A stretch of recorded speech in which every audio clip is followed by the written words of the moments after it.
नमस्कार, मैं हूं ज्योत्सना प्रियदर्शनी। आप देख रहे हैं वॉच न्यूज। 10 सीटें, 243 विधायक और बिहार की राजनीति का सबसे बड़ा शक्ति परीक्षण। विधान परिषद चुनाव भले ही जनता नहीं लड़ रही हो, लेकिन इसके नतीजे बिहार की राजनीति का भविष्य तय करेंगे। एनडीए क्लीन स्वीप का दावा कर रही है, जबकि महागठबंधन सम्मान बचाने की लड़ाई में जुड़ा हुआ है। आखिर किसके खाते में जाएगी ये सीटें? आइए समझते हैं पूरा सियासी गणित। बिहार विधान परिषद की 10 सीटों पर चुनाव हो रहा है। ये चुनाव इसलिए महत्वपूर्ण है क्योंकि विधानसभा में दलों की वास्तविक ताकत का परीक्षण भी इसे माना जा रहा है। विधानसभा में संख्या बल के आधार पर एनडीए की स्थिति काफी मजबूत है।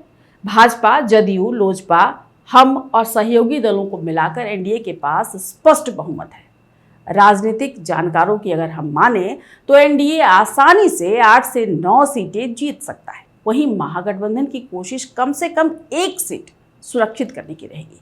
हालांकि विपक्ष के सामने सबसे बड़ी चुनौती संख्या बल की है।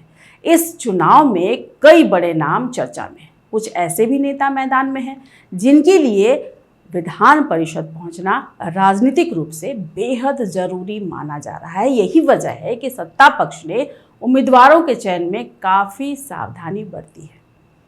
अगर मतदान पूरी तरह पार्टी लाइन पर होता है तो परिणाम लगभग तय माने जा रहे हैं। लेकिन बिहार की राजनीति में क्रॉस वोटिंग और आखिरी समय के समीकरण हमेशा चर्चा का विषय रहे हैं। ऐसे में सभी की नज़र इस बात पर रहेगी कि कहीं कोई विधायक पार्टी लाइन से हटकर वोट तो नहीं करता। राजनीतिक संदेश की बात करें तो अगर एनडीए 8 या उससे ज़्यादा सीटें जीतता है तो मुख्यमंत्री और गठबंधन के लिए बड़ी राजनीतिक जीत मानी जाएगी। वहीं अगर महागठबंधन उम्मीद से बेहतर प्रदर्शन करता है तो विपक्ष इसे अपनी मजबूती के तौर पर पेश करेगा। कुल मिलाकर कागज पर एनडीए मजबूत नजर आ रहा है, लेकिन राजनीति में आखिरी नतीजे आने तक कुछ भी तय नहीं माना जाता।